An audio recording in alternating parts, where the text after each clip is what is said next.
Bonjour à tous, voici la correction pour les figures géométriques afin de voir s'il y avait un axe ou plusieurs axes de symétrie. Donc moi comme vous le voyez, je vous ai tracé les axes de symétrie qu'on devait trouver pour les différentes figures. Pour trouver l'axe de symétrie, il faut plier la figure afin de voir si elle peut exactement se superposer de chaque côté sans déborder exactement de manière égale.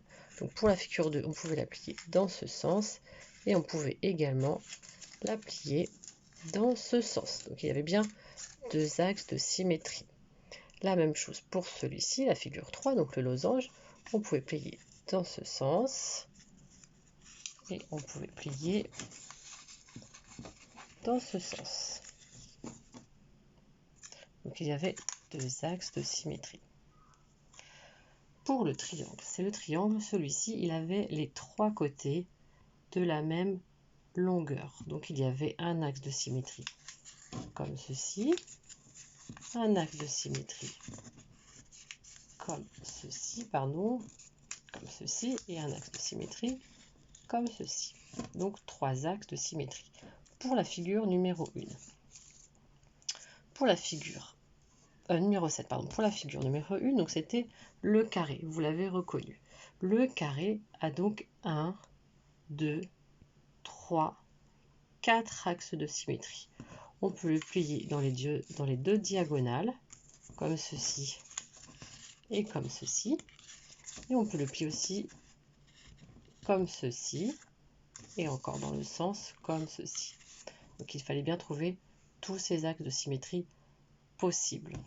D'accord?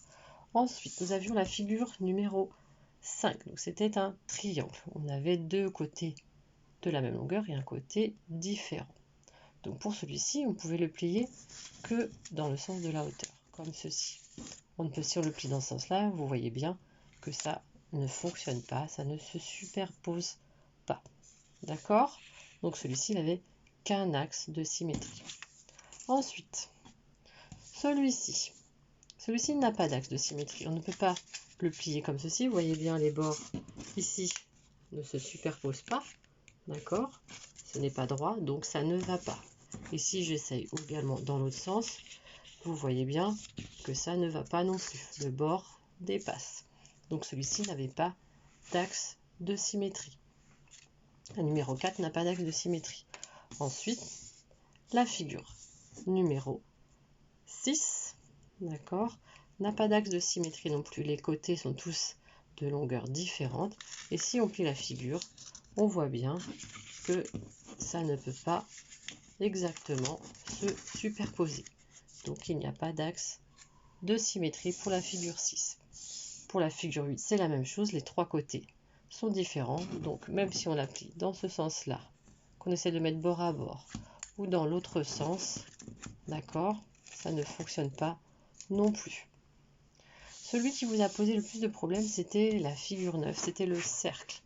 D'accord? Le cercle, en fait, moi j'ai dessiné quelques axes de symétrie, mais ces axes de symétrie sont à l'infini. D'accord? On peut le plier dans tous les sens, le cercle, il se superposera toujours. Vous décalez un petit peu, ça se superpose. Vous redécalez un petit peu, ça se superpose. Donc il a tous les axes symétriques. Dès que vous décalez un axe, deux axes, trois axes, etc., etc., ça fait des axes de symétrie. Donc je ne les ai pas tous notés. C'est infini en fait. Ça fait tout le tour du cercle. Vous pouvez le plier à chaque fois dans tous les sens. Donc voilà, je vous remontre les axes de symétrie qu'il fallait trouver pour les différentes figures.